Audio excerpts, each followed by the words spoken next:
দুই সময় ঘুমালে আপনি ফকির হয়ে যাবেন। আপনার ঘরের ভিতরে দারিদ্রতা চলে আসবে, অভাব চলে আসবে, অভাব আপনার পিছু ছাড়বে না এবং সম্পদের আপনি দেখা পাবেন না। অনেকেই বলেন, হুজুর আমি আমার জীবনে বরকত পেতে চাই, দুনিয়া আমার কাছ থেকে বিমুখ হয়ে গিয়েছে। যদি আপনি জীবনে বরকত পেতে চান, আপনার জীবনে আপনি সাফল্যমণ্ডিত হতে চান, তাহলে অবশ্যই আপনাকে দুইটা সময় ঘুমানো যাবে না। নাম্বার ওয়ান, এক নম্বর হচ্ছে আপনি ফজরের সময় ফজরের নামাজের পরে ঘুমাবেন না। নবী সাল্লাল্লাহু আলাইহি ওয়াসাল্লাম এই সময় বরকতের দোয়া করেছেন, বুখারী শরীফের হাদিস। আল্লাহুম্মা বারিক লি উম্মতি ফি বুকুরিহা, আয় আল্লাহ আমার উম্মতের সকালটা তুমি বরকতময় করে দাও। আল্লাহ তাআলা এই দোয়াটা কবুল করে নিয়েছেন। সুতরাং আপনি ফজরের নামাজ, অনেকে নামাজ পড়ে ঘুমিয়ে যায়, আপনি ঘুমাবেন না, ফজরের নামাজ পড়বেন। এবং অনেকে ফজর নামাজ না পড়েই ঘুমায়, তাদের জীবনে কোনো বরকত থাকে না। যার ফজর ছুটে গেল তার জীবনের বরকত ছুটে গেল। আপনি ফজরের নামাজ মাস্ট বি পড়বেন। নামাজের পরে আপনি একটু জিকির আজকার করবেন।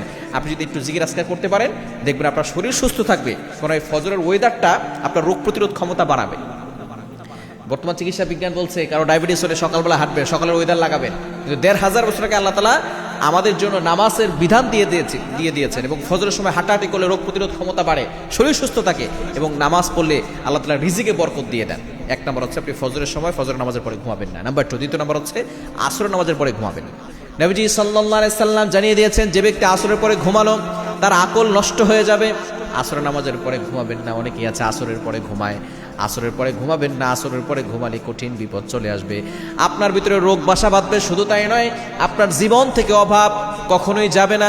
যদি আপনার জীবনে বরকত পেতে চান, আসরের নামাজের পরে ঘুমাবেন না এবং ফজরের নামাজের পরে ঘুমাবেন না, তাহলে দেখবেন আল্লাহ তাআলা আপনার জীবনে বরকত দিয়ে দিবেন।